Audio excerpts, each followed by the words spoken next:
Estamos aqui com a paz do Senhor. Amém. Está feliz com Jesus? Diga amém. Amém. Vou dizer uma coisa. Se você não respondeu, ou se você respondeu por mera educação, o problema não está em Jesus. Te acerta. Amém, meus amados irmãos? Abra sua Bíblia, Neemias, capítulo 1. Estaremos vendo alguns versículos. Aleluia, glória. Neemias, capítulo 1.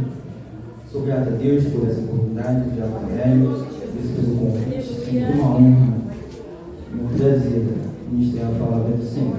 Nós vamos ler o capítulo 1, do versículo 1 ao 4, e depois nós vamos para o capítulo 6. Lá vamos ler do versículo 1 ao 3 e depois do versículo 15 e 16. Estarei lendo? As palavras de Neemias, filho de Acarias. E sucedeu no mês de Quisleu, no ano 20º, estando eu em Suzã, a fortaleza, que veio Anani, um de meus irmãos, ele e alguns de Judá, e perguntei-lhes pelos judeus que escaparam e que restaram do cativeiro e acerca de Jerusalém. E disseram: os restantes que não foram levados para o cativeiro, lá na província, estão em grande miséria e desprezo, e o muro de Jerusalém vendido, e as suas portas queimadas a fogo. E sucedeu que, ouvindo eu essas palavras, assentei-me e chorei, e lamentei por alguns dias, e estive jejuando e orando perante o Deus dos céus. Capítulo 6. Aleluia, Jesus. Primeiramente, versículo 1 ao 3.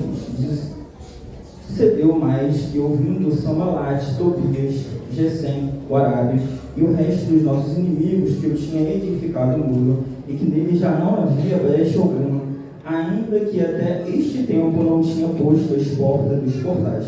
Sambalate e Gesem enviaram a dizer: bem, e congreguemo-nos juntamente nas aldeias do vale de Ono, porém intentavam fazer-me mal. E enviei-lhes mensageiro a dizer: estou fazendo uma grande obra, de modo que não poderei descer, porque cessaria esta obra, enquanto eu a deixasse e fosse ter convosco.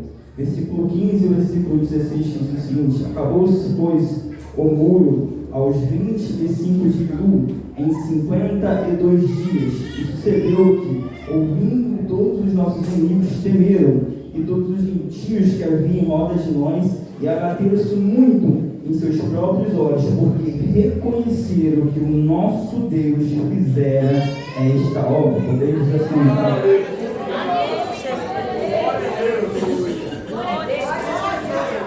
Aleluia. Irmãos, quando eu recebi esse convite, eu fiquei pensando em algumas experiências que eu tive com a música. Vocês sabem, eu não sou músico, mas eu tive algumas experiências. Certa vez, estava eu com o meu auge de 7 ou 8 anos de idade, e eu resolvi ser um bandeirista da casa do Senhor. Eu queria tocar bandeiro, e eu peguei um bandeiro e comecei a tocar durante o culto. Passou um culto, 2 cultos, até que eu recebi um convite não alerta: meu filho, você está atrapalhando o andamento. Ficou por ali a minha trajetória de bandeiro. Eu tive outra experiência, porque quando eu era criança eu tinha uma ilusão. Eu achava que eu cantava muito e eu não cantava nada. E um dia eu fui me apresentar para minha mãe. Até que ela disse: meu filho, estude a palavra, é melhor. Mas eu não estou aqui só para contar notícia ruim. O tempo passou, eu entendi que eu não era muito pro lado da música, mas Deus é fiel, Deus é bom, Deus é justo. E certa vez eu entrei numa igreja e tinha uma moça tocando e ministrando louvor. E ele foi a minha redenção. Semana passada eu fiz 6 anos de casado. Eu reconciliei com a música. Sou grato a Deus por tudo que Deus tem feito. Mas, meus amados irmãos, vamos à palavra de Deus. No tempo de Neemias, os judeus eles já tinham começado a voltar para Jerusalém. Os babilônios já tinham perdido o poder. A Síria estava no comando. Então Deus permite que o povo retorne para Jerusalém, para a reconstrução, para a sua terra. E eles voltam, começam a voltar. Algumas caravanas já haviam voltado, algumas sob a liderança de Zorobabel. Só que quando eles chegam em Jerusalém, eles encontram uma cidade em ruína, uma cidade destruída, muito diferente daquela cidade que havia, daquela cidade que eles moravam, aquela linda e maravilhosa cidade. E então eles começam, algumas pessoas retornam, voltam para o local que eles estavam, porque algumas pessoas haviam ido, retornado para Jerusalém, outras não, tinham ficado. E eles voltam, e em meio a isso, em meio a esse retorno, eles voltam com uma notícia triste. Jerusalém está destruída, Jerusalém está completamente acabada.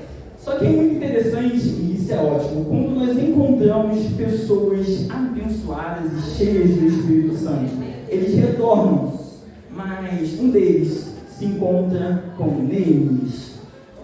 Neemias fez uma pergunta: como está Jerusalém? E eles responderam, versículo 3 que nós lemos, e disseram-me: os restantes que não foram levados para o cativeiro lá na província estão em grande miséria e desprezo, e o muro de Jerusalém fendido, e as suas portas queimadas a fogo.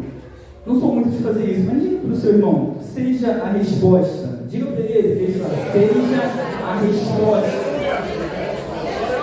Deixa eu te dizer uma coisa: Neemias recebeu uma resposta, mas o mais importante não foi a resposta que Neemias recebeu, mas a resposta que Neemias foi para Jerusalém. Mais importante que a resposta que você dá são as respostas que você se torna. Deixa eu te dizer uma coisa: que você seja a última porta que alguém precisou para bater, que você seja a última porta que alguém precisou bater, que as pessoas, ao chegarem até você, elas encontrem socorro, elas encontrem uma palavra de conforto, que elas encontrem esperança. E após a pessoa, alguém chegar até você, que ela não precise chegar em nenhuma outra pessoa, porque você tem uma palavra de Deus para a vida dessa pessoa. Não é uma palavra de desânimo, mas uma palavra de ânimo, uma palavra de esperança. Que você seja a última pessoa que alguém precisou procurar. João capítulo 5, versículo 7 e 8 nos diz o seguinte: o enfermo respondeu-lhe: Senhor, não tem homem algum que quando a água é agitada me coloque no tanque, mas enquanto eu vou, desce outro antes de mim. Jesus disse: levanta-te, toma tua cama e anda. Esse paralítico, 38 anos paralítico, até que ele encontrou a pessoa certa, ele encontrou Jesus. E nós, como servos do Senhor, também precisamos seguir os passos do nosso mestre. Então, não seja a pessoa que leva problema, não seja a pessoa que passa fofoca quando alguém chega em você. Seja a solução, seja canal de bênção, seja a resposta para alguém.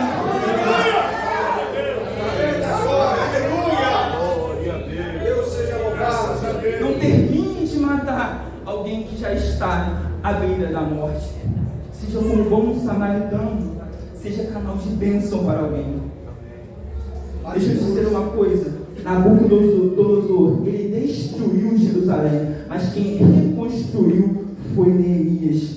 Deixa eu te dizer uma coisa: Neemias foi um instrumento, uma resposta, e às vezes Deus vai nos usar para curar pessoas que não foram nós que feremos.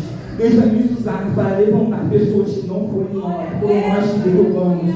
O Senhor quer te usar como um reconstrutor de muros. Se posicione, se acerte, seja a resposta que alguém está precisando. O Senhor deseja te usar. Seja a resposta. Uma coisa que nós buscamos muito é entender, e às vezes nós entramos em parafuso com isso: qual é o meu chamado? Para o que eu nasci? E geralmente, quando nós estamos com essa expectativa de descobrir o nosso propósito, de descobrirmos o nosso chamado, nós esperamos algo extraordinário aconteça. Usando aqui a nossa igreja, nós esperamos que a irmã Vanusa se levante marchando, bote a mão na nossa cabeça e diga: olha, você vai ser um pastor, você vai ser um pregador, você vai ser um empresário. Nós esperamos às vezes algo extraordinário, que assim Deus revele o nosso chamado. Mas deixa eu dizer uma coisa: nem sempre acontece acontecerá dessa forma, para que Deus conectasse Neemias ao seu chamado. Ele apresentou a Neemias uma necessidade. Às vezes é isso. Ele não vai chegar e fazer algo extraordinário. Ele vai te apresentar um problema para você resolver. Ele vai apresentar uma necessidade para que você se posicione e seja a solução a isso. Olha, quando o Senhor precisava resolver um problema, o Elias era o problema. Ele levou Davi até aquele local, até o campo de guerra. E quando Davi chega lá, ele vê que o povo precisa de um guerreiro. Ele se posiciona, ele é o guerreiro, ele se apresenta e ele se transforma em um grande guerreiro. Uma necessidade, Davi se posiciona e ele descobre o seu chamado e o seu propósito. Aleluia! Glória a Deus! Glória a Deus! Aleluia! Deus seja louvado! Isaías, capítulo 6, versículo 8, diz assim: depois disso ouvi a voz do Senhor que dizia: a quem enviarei? E quem há de vir por nós? Então disse eu: eis-me aqui, envia-me a mim. O Senhor precisava de um profeta, né? Isaías: ei, sou eu mesmo, é comigo mesmo. Deus apresentou uma necessidade. Isaías se posicionou, descobriu o seu chamado e viveu coisas extraordinárias. Quando você vê uma necessidade, quando você vê um problema, se apresente. O seu chamado pode estar justamente ali. Quando a crise chegar até você, fique de olho, pode ser Deus te apresentando o teu chamado, o teu propósito, aquilo que Ele quer fazer através da sua vida. Geralmente as oportunidades não aparecem embrulhados nos melhores pacotes, não, às vezes ela vem com uma crise e você tem que estar disposto a enfrentar a crise para que você possa viver o seu propósito, para que você possa descobrir o teu chamado. Já viu? Quando nós chegamos no final do ano, às vezes acontece muito, ou no aniversário, você vai ganhar um presente e tem uma caixa enorme. Você olha para aquela caixa, você sabe que o seu presente não é daquele tamanho. Você abre uma caixa, tem outra caixa. Você abre uma caixa, tem outra caixa. Você tem que abrir uma caixa atrás da outra, até que você encontra o seu presente. Deixa eu te falar, abre um pacote, você vai ver uma necessidade. Abre um pacote, você vai ver uma oportunidade. Continue abrindo, você vai descobrir o seu propósito. Esse pacote para que você descubra o seu chamado. Deixa eu dizer uma coisa, qual o problema que o pastor está tendo aqui na igreja? Se apresente, seu chamado pode estar aí. Qual é o problema que o seu patrão está tendo? Se apresente, o teu chamado, o teu propósito. É ali que você pode crescer na sua vida. O que te incomoda? Geralmente é isso. Aquilo que me incomoda, aquilo que gera desconforto em meu coração, geralmente é com isso que Deus quer me usar. Então deixa eu te falar uma coisa, o pastor aqui, ele recebe problema todo dia, não traga mais, traga uma solução. O seu patrão tem um monte de problema, não leve mais um, leve uma solução. Aí você pode descobrir o teu chamado. Ele viu uma necessidade, se disponibilizou e viveu algo extraordinário.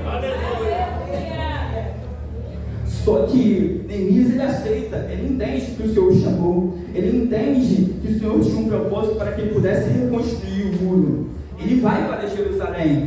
A partir do momento que ele vai para Jerusalém, automaticamente a oposição se levanta. E isso é normal. Aleluia, glória a Deus. Se levantam Sanbalate, Tobias e Gesem. Durante a reconstrução, eles vão tentar, de diferentes formas e maneiras, parar a obra de Deus. A primeira delas é a afronta.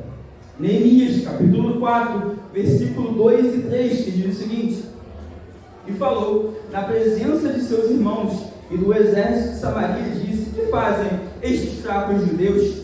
Permitir-se-lhes a isso? Sacrificarão a Cabalão num só dia? Vivificarão os montões do pó as pedras que foram queimadas? Estava com ele Tobias, o amonita, e disse: ainda que edifique, vindo uma raposa, derrubará facilmente o seu muro de pedra. Olha, Tobias, ele chega a debochar do muro. Olha, esse muro é fraco, esse muro não é de nada, esse muro vai cair. Quantas pessoas se levantam quando você se posiciona para fazer alguma coisa? Quantas pessoas tentam parar quando você se inicia algum projeto? Quantas pessoas vêm com palavras, vêm com deboche falando que não vai dar certo, vêm com palavras contrárias falando que você está perdendo o seu seu tempo, mas deixa eu te falar uma coisa. Esses inimigos se levantarão, mas o Senhor nos entregou a missão e nós devemos permanecer. Apesar das afrontas, Neemias não perdeu o foco.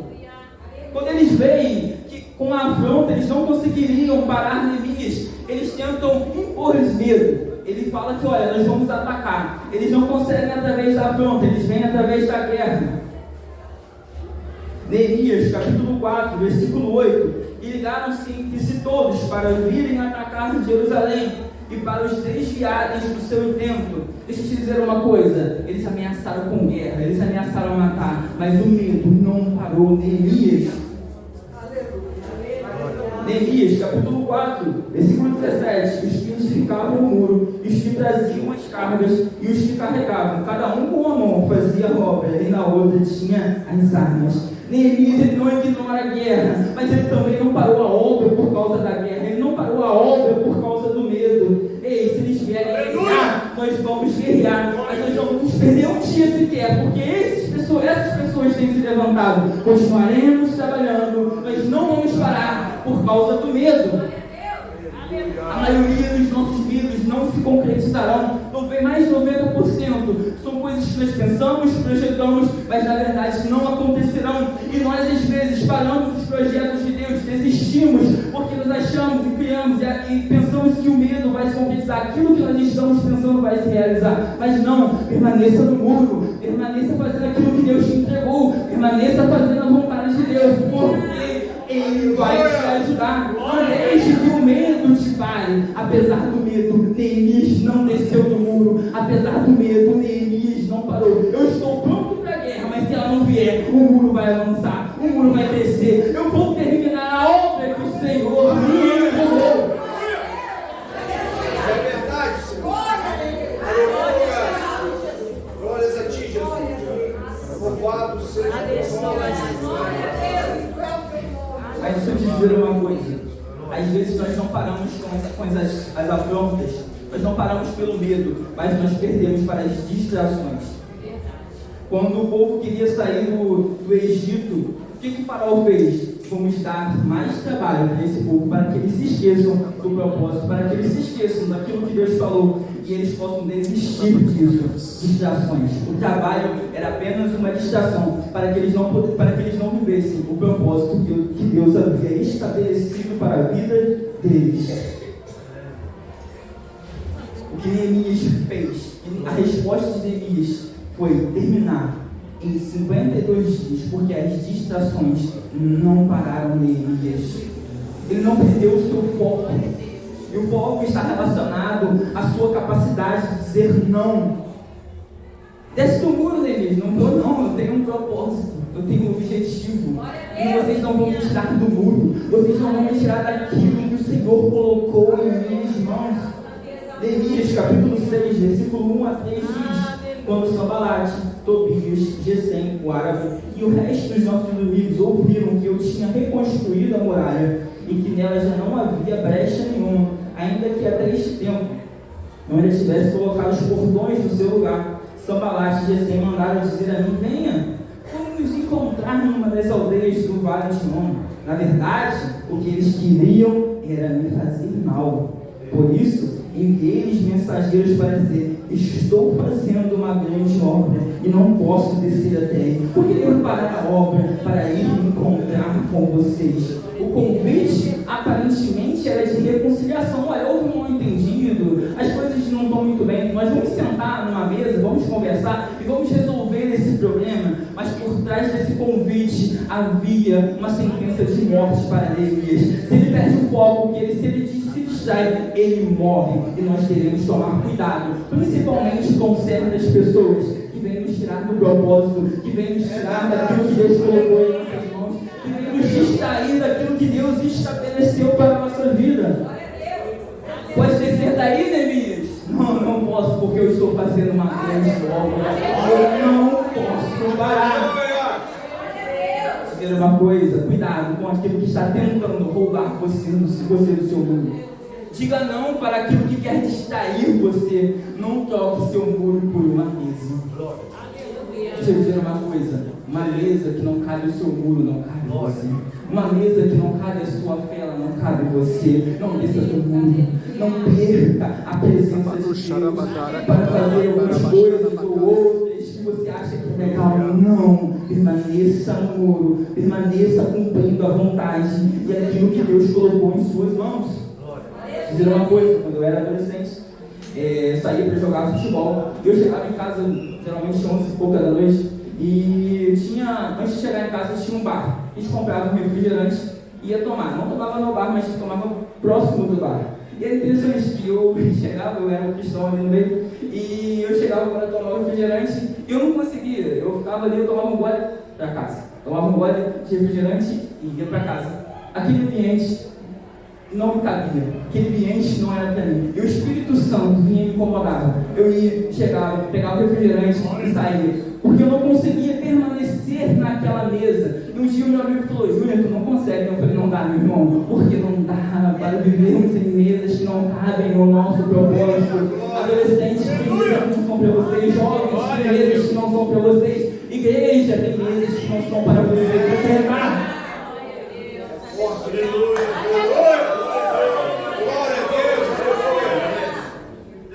Coisa, sabe qual foi o grande sucesso de Neemias? Ele seguiu o projeto original. O Senhor estabeleceu um projeto, o Senhor estabeleceu um plano, e ele não mudou aquilo que Deus estabeleceu. Ele permaneceu no projeto que Deus havia dado a ele. O que acontece com a gente? Por que às vezes nós quebramos a cara? Por que às vezes nós batemos com a cara na parede? Porque nós queremos meter o nosso plano dentro do plano de Deus. Às vezes as coisas não é nada, porque Deus estabeleceu uma missão para nós. O Senhor nos entregou algo, mas a gente quer meter a nossa cara. Não, Deus, eu tenho um projeto aqui também, deixa eu botar esse projeto dentro daquilo que você colocou para a minha vida. E aí as coisas bagunçam, aí as coisas não dão certo, aí as coisas acabam sendo atrapalhadas. Ei, siga o plano de Deus para a sua vida. Glória a Deus. Mas eu não sei qual é o plano de Deus. Deixa eu te dizer uma coisa. Primeiro, Deus ainda fala. Segundo, às vezes você está dando tanta atenção aos livros dos seus projetos que está tão na voz do projeto de Deus para a sua vida. A partir do momento que você deixar os seus planos de lado e passar a dar atenção à voz de Deus para a sua vida, você vai descobrir qual é o seu propósito. Você vai descobrir aquilo que Ele tem para a sua vida. Então, deixe os seus projetos de lado um pouco. Ouça a voz do teu Senhor. Outra coisa, os problemas, as dificuldades, as lutas, a oposição, elas não são eternas. O livro de Neemias, ele tem 13 capítulos. No capítulo 6, o muro havia sido reconstruído. Sambalate, Tobias, Gesem ficaram no capítulo 6. Porque as dificuldades não são eternas, as lutas não são eternas, só um período, só uma fase, elas passarão. E você precisa entender isso. Se você não parar por causa da oposição, se você não parar por causa da afronta, se você não parar por causa do medo, se você não deixar com que as distrações tomem a sua vida, as dificuldades passarão, a oposição passará, o muro será reconstruído e o nome do Senhor será glorificado através da sua vida. Tudo tem um limite, uma hora acaba. Capítulo 6, a oposição estava resolvida e a igreja, aquele povo estava celebrando ao Senhor porque o muro havia sido reconstruído. O problema fica no meio do caminho, a tua história permanece, a tua história continua sendo construída. Não pare, porque as dificuldades têm se apresentado à sua vida. Permaneça independente delas, porque elas não são eternas. Uma hora ela vai passar e você será vitorioso. Irmãos, eu estou encerrando. Vamos colocar de pé com a produção do pastor. Eu quero fazer uma oração com os amados. Glória a Deus. Amém, Jesus. Glória a Deus. A obra precisa ser concluída. Volte para o mundo. Nessa oração eu quero fazer com você. Primeiro, quem está no mundo, ora, Senhor, me ajuda a concluir essa missão. Se você por um motivo precisava que o outro saiu do muro, saiba que o Senhor ainda conta com você para concluir essa obra. Ele te dá uma oportunidade hoje de voltar para o muro, de voltar para aquilo que Ele estabeleceu para a sua vida. E antes de orar, quero perguntar se tem alguém aqui que ainda não aceitou a Cristo como seu único e suficiente Salvador e quer aceitar a Ele como seu Salvador, te convido a levantar as suas mãos e vir aqui à frente. O Senhor te dá uma oportunidade de salvação eterna, de vida eterna, de perdão pelos pecados e de te dar uma nova vida e uma nova esperança. As portas estão abertas. O Senhor te dá essa oportunidade hoje. Senhor, vem aqui, levante a sua mão, vem aqui à frente. Caso não venha, que o Senhor lhe dê outra oportunidade. Vamos orar. Pai querido e amado, bondoso Deus, te agradecemos, ó Pai, por tudo aquilo que o Senhor nos fez em nossa vida, Pai. O Senhor nos deu uma missão, o Senhor nos deu um projeto, e o Senhor, mais do que todos, deseja que nós terminemos esse projeto. Pai, nos ajude, não nos deixe, ó Pai, separados pela afronta, pelo medo, pelas distrações, ó Pai. E se por um acaso há alguém aqui nessa noite que se perdeu em meio ao caminho, que abandonou o mundo, ó Pai, que o Teu Espírito Santo venha tocar, Pai, no coração dessa pessoa, dando força e graça para que possa retornar para o projeto que o Senhor estabeleceu para a vida dela. Pai, te entrego a nossa igreja em Tuas mãos, em nome de Jesus. Amém. E assim eu agradeço a minha oportunidade.